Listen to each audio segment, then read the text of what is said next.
Policemen arrived and sealed off the area. A crowd gathered, some threw rocks and bottles at police. 4 police cruisers were firebombed. For 9 hours, police watched and waited, occasionally exchanging gunfire with snipers in the building. City officials and black community leaders organized a negotiating committee to try to talk the Black Panthers into giving up. This is Inspector Code 2400. The negotiators were successful. 10 of the Panthers surrendered. A few minutes later, 3 more came out. Police issued a final warning, then opened up with a tear gas barrage. After 15 minutes, the 3 holdouts, choking and coughing, stumbled out of the building. All 16 have now been charged with murder and conspiracy. This morning, small crowds gathered on the sidewalks in front of the Panther headquarters to discuss the night of gunfire. The blood-splattered car marking the spot where Officer Smith was killed was still there. Homicide detectives arrived to reconstruct the incident. The spent tear gas canisters, the sandbagged windows, and bullet holes were everywhere. And the detectives found a rifle and ammunition still in the house. It was one they had missed.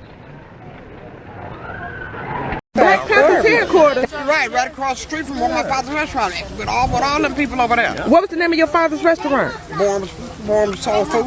Oh, wow. He had 2. One was on Mac and the other one was right there on Jefferson, right across from Uniroy. And you say, so how was it during the 67 riots? It was a mess. Talk to her. I was a baby. You say you was only 3. I was only 3 and a half. And you was 12. About 12, yeah. So what was the atmosphere like? I was 13. So you had a curfew. You had to go in. I made video on that front porch before the street lights came on. So did y'all go to school at that time, during them times, or how was it? Well, when the riot broke out, it just happened when that riot broke out. It lasted how long? Since it was during the summertime, we was out of school for the summer. Oh, okay. We was out of school for the summer. I was at my father's restaurant when it broke out. And it started over there on 12th Street. Yeah. Oh, which is Rosa Parks Boulevard now. It started over there on the west side and came clean to the east side. And they tore up 12th Street and Mac. Tore all that up and looted everything but the kitchen side. And when they broke out that riot, by the time my father got to me and my brother, he called, I'm on my way, shut it down.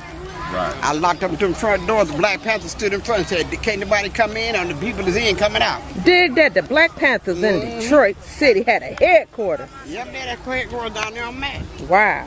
And that's how I met. I was young, but I remember Angela Davis. You know, Angela Davis, her being a part of that. I met a lot of them folks down there. See, that's how we learn our history, when we open up and start asking. Because nobody's not going to tell our history like we are. Nope. Because they don't tell us this in school or in our textbooks. And they was making people get off to shut their businesses down, get off the street. And my father and mother had to shut our store and the restaurant on Jefferson down. So they didn't bother your family store? No. Restaurant? Or the restaurant. They didn't bother that. They told me y'all crazy. If people in that area, like on Mac, I had the Black Panthers, helping us out. They let nobody. They told me y'all can hit everything y'all want, but leave these folks alone. Wow, that's deep. Jefferson, police had that covered too. I don't care what you do. Don't bother these people. See, back then it was like, this was my whole world. Right. This park, these projects, it was my whole world. I didn't know nothing else outside of this. Right. See, coming up as a little kid. Right. So we didn't, riots or whatever, we didn't taste none of that in here. Right. We didn't know what was going on. We just kids having fun. Right. I didn't even know we were poor. That's right. We had all the necessities that we needed here in Parkside. Just like the suburbs. And everything was free. We had summer camp. We had summer camps. We went to Edgewater Park. That's right. Cedar Point. All on the city. That's right. I didn't know what was to be poor either. I had to taste all that. Cedar Point, Edgewater Park, blah, blah, blah. Right. And by the time I got 12, 13, I was taking all my younger brothers and nieces and nephews to all that stuff. Right. I didn't know we were poor until someone mentioned to me that we were poor. I didn't know we were poor until we started going to the schools outside. Oh, yeah. And we said, oh, wait a minute. And somebody like y'all, somebody like, y'all poor like me. Now, nigga, you poor, I ain't poor. Right.